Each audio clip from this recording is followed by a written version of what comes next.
आपकी शादी होने वाली है, 5 बच्चे होंगे। 5 हाय, मैं हूँ आपकी सहेली रेनू। सुनते रहिए मिर्ची एफएम। मैं हूँ ना 9 से 12 बजे तक। Isang bulu binaka. Netang go wadi soni dalai. Nama kyo mani wasini ngono borota kina lali ne kabi. Mai na tolu kina bitu. Ena moni tingina por rombuka. Ena bula FM. Na bandu ena serre. Nisang bulu binaka. Oya wane kamanalangi. Oni nandorungo diao. Mai na diwa kina rua na bisinga. Mai na moni tikina boka rombuka. Na Radio Fiji wan nandomai biti bongani bianyanu. Nama katalangana bengo na sasi biani. Na tinna kaloko na bembongi ni buke lulu. Kena bima mani walu na bembongi ni baka rawai. Mai na mbuza ni walu. Ningai namaka.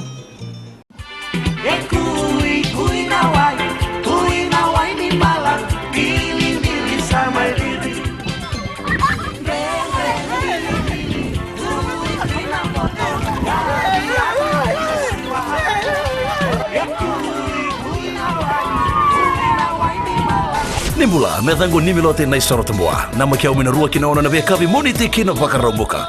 Rongo mena via sama kina via baka barota kini ndreko malolo. Ena Radio Fiji wan na wongani pioniano. Ngai nama kia kina.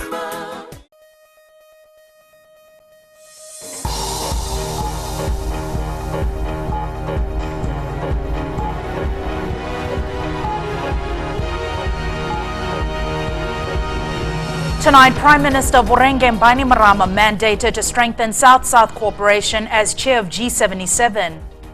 Trio jail for rape of 17-year-old girl. And public to choose the 2013 Miss World Fiji costume.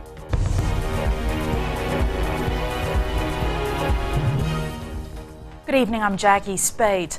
G77 Chair Vorengem Bainimarama has been given the mandate to strengthen South-South cooperation. One of the outcomes from the two-day high-level panel of eminent persons is the recommendation for a third South Summit to be hosted in Africa. As Christopher Chand reports, the delegates have heaped praise on Fiji's chairmanship of the G77. A show of solidarity and confidence. Delegates have given Bainimarama authority to strengthen cooperation between developing countries. We have agreed that the current international architecture needs to be restructured in order to respond to the new realities and opportunities for development. We have also agreed on the need to reinforce the coordination of developing countries in our policy and joint negotiating positions on major issues in the international agenda. The group is calling on the United Nations to make it a priority to promote South-South cooperation, using the development platform as a guiding tool. It is imperative that we construct a strong platform for ourselves, harnessing political will as we move forward.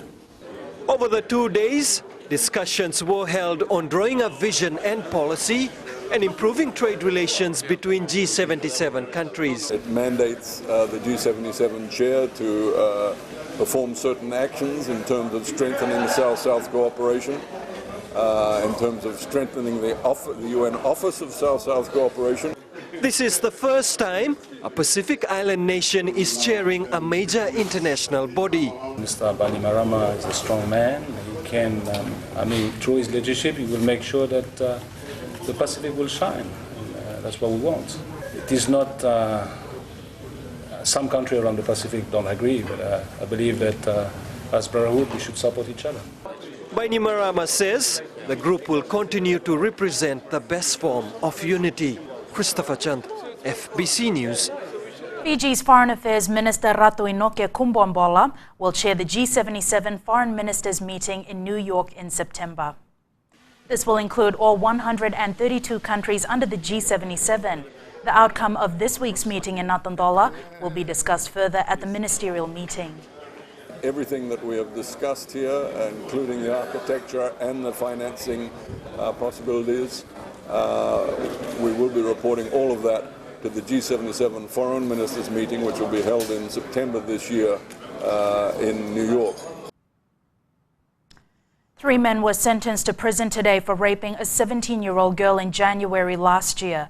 The first accused, Choso Walili, was sentenced to 12 years, while the second and third accused, Iliani Sukaloa and Sailosi Lawalingana, received 11 years each. Roland Karoy reports. The 17-year-old girl was raped on 3 occasions. On the first, she had gone out to relieve herself one night when the first accused, Joshua Walili, dragged her to the basement of another house and raped her. The second accused, Iliani Sukaloa, was present while she was being raped and raped her again straight after. On the second occasion, the victim was making her way back home after swimming with her friends when the first accused, Walili, dragged her into some mangroves and raped her again. The third occasion was when the victim and a companion approached the third accused, Sailosi Lawalingana's house to borrow some DVDs. Sailosi sent the companion away and raped the victim. In mitigation, the perpetrators said they had families and children to look after. In handing down the sentence, Judge Justice Paul Madigan said the common aggravating factor for all 3 was that the rape was premeditated and planned. The first accused was sentenced to 11 years, with another 3 added for aggravating factors. It was further reduced to 12 years, considering he was a first-time offender. The second and third accused were initially handed an 11-year sentence that was increased to 14 for aggravating factors and then reduced to 11 years each, as they too were both first-time offenders. The first accused will serve 9 years before he is eligible for parole, while the other 2 will be eligible for parole after serving 8 years each. Roland Karoy, FBC News. There has been a steady increase in accidents involving divers who use underwater breathing apparatus or UBA. Last year alone, 12 people died, prompting concerns from authorities for the proper monitoring of the use of UBAs. Chanel Sivan has more. The increase in demand for beach dimmer and the high price it fetches has seen more divers using underwater breathing apparatus. And while it has proven successful in collection of beach dimmer in deep sea waters, the use of UBAs has its own risks if not properly used. In 2004, 4 people died as a result of accidents while using UBAs. This number continued to grow, and in 2011, 23 people died. Special training is required for the use of UBAs, and one company that issues contracts to beach dimmer divers says strict conditions need to be met. But what happens out at sea is beyond their control. They have to have open water and advance, not only the open water. Some people only with open water think that they can use this to dive 50 meters. You don't monitor? We don't. We only monitor in terms of the application that comes in together with the license. According to the Fisheries Act of 1997, divers using UBAs without proper certification or are in possession of diving equipment without a license are liable for 6 months imprisonment or $400 fine. All those requirements need to be met for the safety of those involved, not just for them, but also for their families. According to the regulations that we have, all that equipment needs to be certified by the ministry. The Labour Ministry is working on a regulation which will prohibit children to engage in sea cucumber, sponge, shell and pearl diving. All are classified as hazardous. Chanel Shivan, FBC News. The government will soon formulate a national policy on cybersecurity. Defence Minister Choketani Dokana-Singh made the comments at a cybersecurity workshop at the University of the South Pacific this morning. Devna Ryan has the details. Dokana-Singh says cybercrime is widely active in Fiji, and it not only involves computer hacking but is related to other transnational crimes. People from overseas who said you've won so many $1 million. You send us your bank account and that's the start of it. And then you have pornography, and you have people who are trying to hack into or disturb your national security framework. Wadisoni Komi Thatonga from the government ITC compliance team says there are a lot of talks on data security, and now they have a data center that is certified and accredited ISO 27000. With that accreditation, we can have a world body support us, or even say that we can give that assurance to our customers that their data is secured. The Ministry of Information's website was hacked 2 years ago, and the ICT Center says things are now under control. And some of our services are hosted locally, offshore. That is something we're trying to do now, is to bring them locally into our data center. And we're hoping that that would be the last we see. But realistically, there's always threats that evolves on a daily basis. The ICT Center says there is an urgent need to set up policies to control the use of internet services in the country. Devnarayan, FBC News. The public will soon get the chance to have a say in which outfit this year's Miss World Fiji will wear at the Miss World pageant in Indonesia in September. Top local costume designers are working together and sketches will be ready for public voting next month. Ritika Pratap has more. The Fiji Arts Council, Sapra Designs and Hefrani Designs and Creations have joined hands to prepare sketches for the Miss World costume. The costume will be prepared keeping in mind this year's theme, global warming, and is expected to be ready by next month. So with a combination of everyone working together and the theme, which is the most important part because that allows consistency, I know that we can come up with a masterpiece together. With a lot of controversy surrounding last year's costume, organizers have decided that the public will now have a say. And all 4 different sketches will depict Fiji's culture and the effects of climate change. I too, and I think as part of a group, hope, wish and will do one of the greatest outfits that we in Fiji will present for our representative, represent our country with just lots of pride and just do our best on an international stage. The Fiji Arts Council is playing a huge role in designing the costume this year.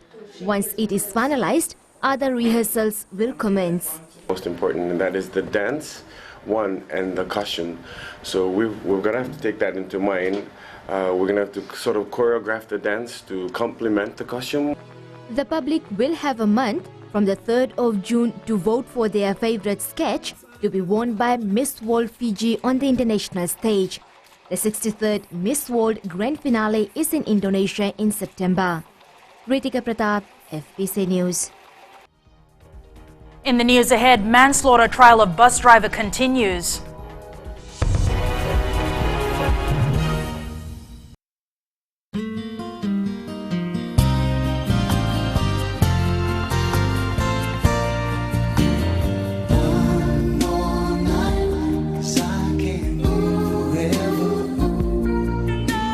Bula, I'm DJ Toro. Join me every Monday to Thursday, 7 until midnight.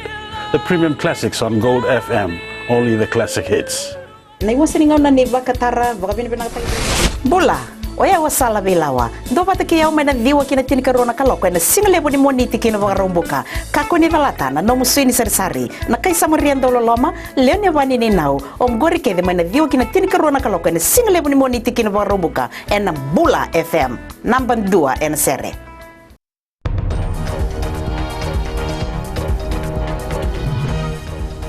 Welcome back. You're watching FBC News.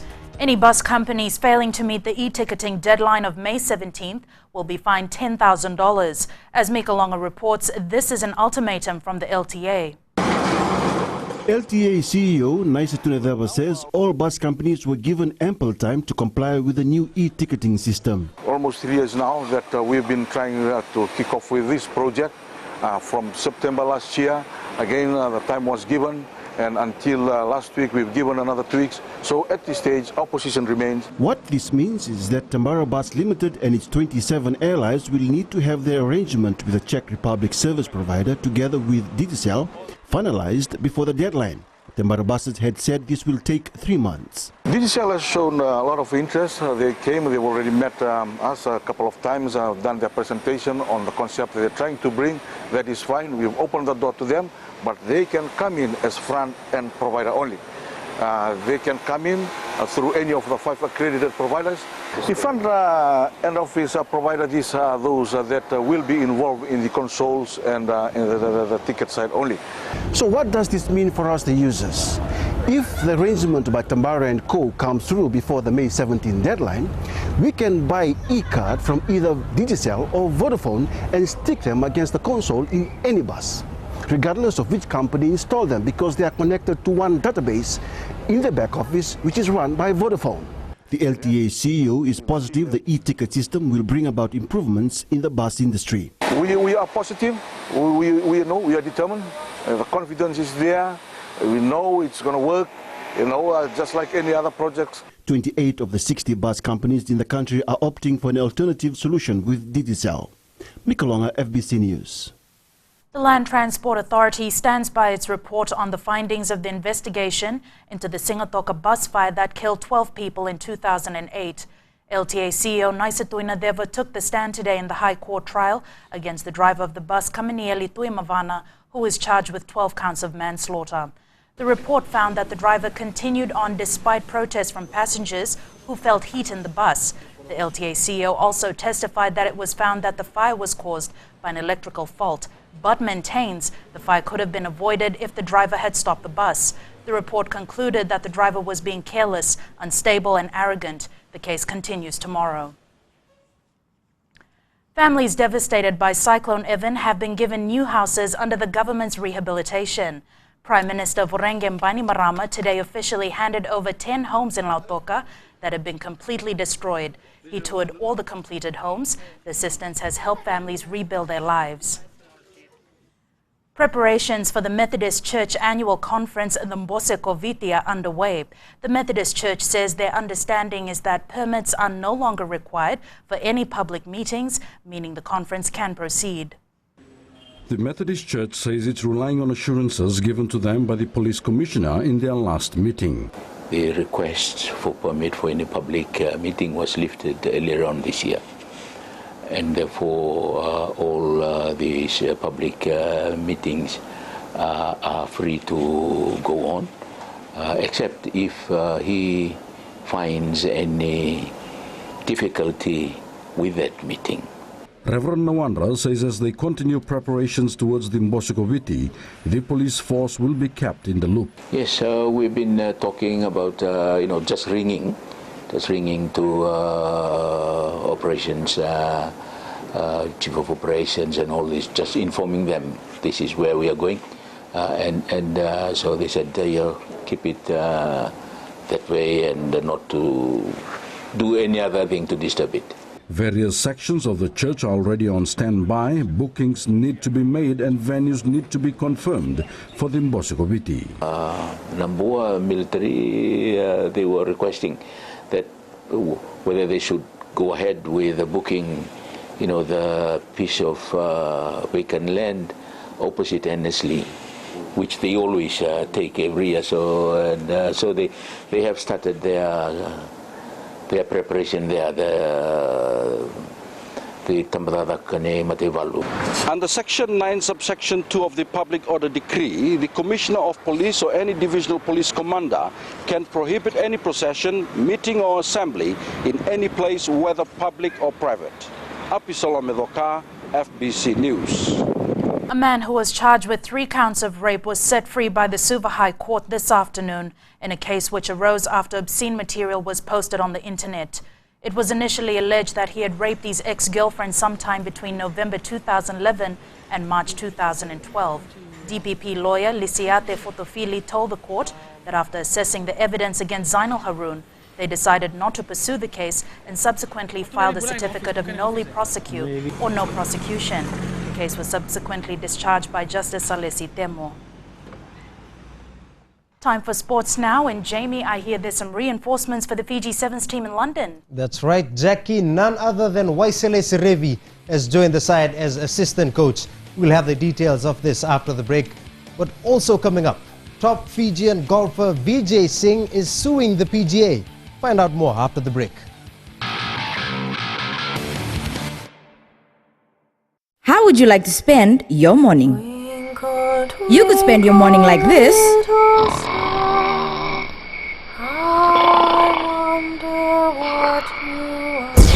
Or you could spend it like this.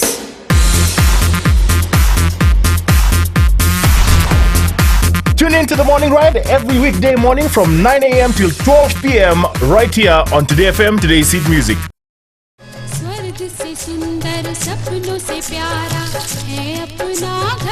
जहाँ हो प्यार का बसेरा और रिश्तों की खुशबू, वो है आपका अपना घर संसार. Join me on Ghar Sansar, Monday to Friday, 9 a.m. till 12 p.m. only on Radio Fiji 2.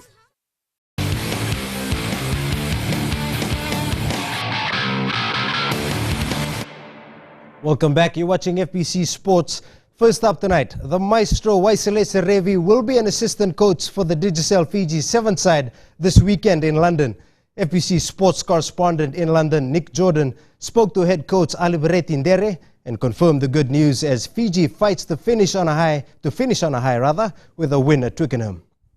Yes, so he's coming in and he's lifting up these boys' morale, and after the last tournament, and he's came in as part of the officials, and he's come in to give in as a trainer and assistant. Serevi and former rep Tomasi Damas Sr. were influential leading up to Fiji's superb win in Hong Kong. And with Watisoni Votu added to the mix, the team is confident of a good outing. For us, we're defending the title here in London, and it's on our mind, and we have to work together, work hard, and give our best shot for this weekend. We know that we can reach the HSBC like the first, because we are the third place now, but we still have to work together for us in returning back the title for this weekend. Fiji first plays England at 2 minutes to 10 on Saturday night, Argentina at 2:40 Sunday morning, then Samoa at 3 minutes past 4. And Fiji's most successful professional golfer, Vijay Singh, is planning on suing the PGA Tour for banning him from competition without a test for using deer antler spray. Singh admitted in January to using the substance. The PGA suspended the former world #1 after his admission, but the 50-year-old successfully appealed. Singh's lawsuit, submitted in New York, claims the ban left him humiliated, ridiculed, and emotionally distraught. According to the lawsuit, Singh was suspended for 90 days on February 19th, despite there being no test in existence for the substance. When the golfer appealed, the World Anti-Doping Agency advised the PGA that it can only act on banned substances after a positive test. When they host Nandrunga this Saturday, the Nandi football team will have more at stake than just the leadership of the Fiji Sun GP Battery standings. The Stallions ended Nandi's unbeaten run about a month ago, and revenge will be top of the order for the home team. Shelvin Chand has more. Nandrunga went against the odds and put an end to the fairy tale start by Nandi, which saw them take the lead on the points table.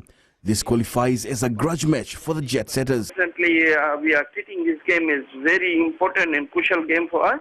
And as you know, that they have defeated us in the first round. And we're not taking anything lightly against Nandrunga. We'll feel the best of the team. William Etoma, a key figure for Nandi, has gone abroad. The team is working to fill his shoes. We'll definitely miss the services of William Etoma in the team, but we'll have an equal number of players in the squad, and we'll definitely have a good team against Nandrunga on Saturday. The Nandi Football Association has also made a special call out to its fans. For the people of Nandi to come and see out the team. This is the last home match, and after that there is no home match for Nandi. We'll be going out, so if you want to see your Nandi team playing, please come in numbers and support the Nandi team. A win for Nandi means the Jet Setters extend their lead on top of the points table. The match is this Saturday at Prince Charles Park. Shalvin Chand, FBC Sports. Months of training and discipline will be put to the test when bodybuilders from around the country compete in the Fiji Games this Saturday. And hoping to scoop some medals are bodybuilders from the Charman's Bodybuilding Club in Suva. Shelvin Chand has more. Charman's Bodybuilding Club will be fielding 8 entrants into the Fiji Games. The club has been focused and now their hard work will pay off. So far so good for the upcoming bodybuilders in Charman's Club. Wish them all the best for Saturday's game for the Fiji. This year, the club boasts young talent, and the coach believes this is the way forward if the sport is to grow in Fiji. All the players here, we are trying to bring up younger players. Was to teach them what is bodybuilding like. All those years back till now, we have to lift them up right now till the South Pacific game for another 2 years' time coming up. Although the sport is not considered a physical affair on stage, the lead up to it is a grueling one. But everything in sport you do that to achieve your goals in everything you do in this world. So we thank the Almighty God for the breath and the body and the physics that He gave us for these games. And it's a disciplined sport. It's there for you to choose which is good and which is right. If you choose right food for the right body, if you choose the wrong food for the wrong body. It's good and bad goes together, see? The Fiji Games will be the first major bodybuilding competition this year. The muscle show starts at the Suva Playhouse on Saturday afternoon. Shalvin Chan, FBC Sports. The Fiji Sports Council's sports camp has been a good way to promote physical activity for children during the school break. Salen Daudakadaka was at the FMF gym to see just what the kids had learned as the holidays round up. For Erica Bloomer, the Fiji Sports Council Sports Camp has been a great way to spend school holidays. The 9-year-old Yatsen primary school student is happy she was talked into attending the one-week camp. I would be spending my holidays watching TV, playing games, but I know that's not good for my health. So my mother, she told me to go for sports camp, so I said, okay. For others, it was an opportunity to increase their social network and shake off the holiday laziness. Come to sports camp because instead of just staying around at home and watching TV and lazing around, you can come and exercise your body and you learn new things and you're with new friends, and then you don't know, like, you could be best friends forever when you come to sports camp. For the Sports Council, such camps not only help in the development of sports, but also keep children away from the wrong elements. This program will bring children away from lazing around from home or just playing video games or loitering in town. And those are the issues that's involving young ones nowadays. Children are just hanging around in town and they hang up with other kids and they might end up in committing crime. The sports camp ends tomorrow with a fun day, including a show from the police dog unit. Chalendo the Kavaka, FBC Sports. Seeing those kids makes me wish I was on school break too. But that's it from sports tonight. It's back to Jackie now for business.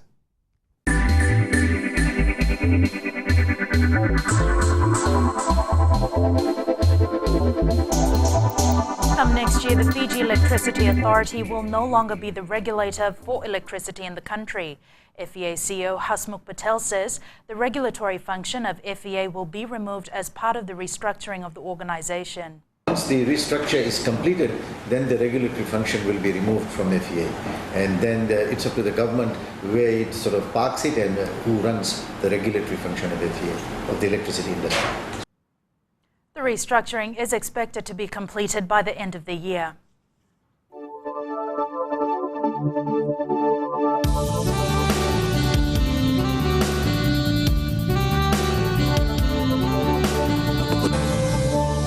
Our favorite weather lady joins us now. Any good news today, Jen?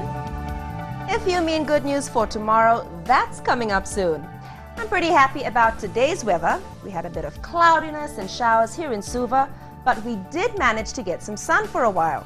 Savasavu and Lambasa also had some clouds, but I'm sure our northerners didn't let that spoil their day. It was all 30s on today's chart. We couldn't get a reading for Lautoka, but knowing my hometown, it was probably in the 30s as well. And to answer your question about tomorrow, Jackie, I do have some good news for you. It's sunny weather throughout the country again, with just some clouds and showers for Suva and Savasavu, which I'm sure we've all gotten used to. Now, this is from Alison Vanderleden of Nasoso in Nandi, and would you believe it, she took this in her backyard. Congratulations, Alison, your pick was the photo of the day. Remember, citizenseyes@fbc.com.fj is the email address for all your awesome photos. Until tomorrow, stay safe and stay smiling. Thanks so much for that, Genevieve. And the headlines again. Prime Minister Vorenge Bainimarama mandated to strengthen South-South cooperation as chair of G77. Trio jail for rape of 17-year-old girl, and public to choose the 2013 Miss World Fiji costume. To the poll question now. We ask, do we need more e-ticketing service providers? Visit www.fbc.com.fj to take part. Remember to send us newsworthy pictures and videos. Email citizenseyes@fbc.com.fj. That's your news for tonight. Until tomorrow, good night.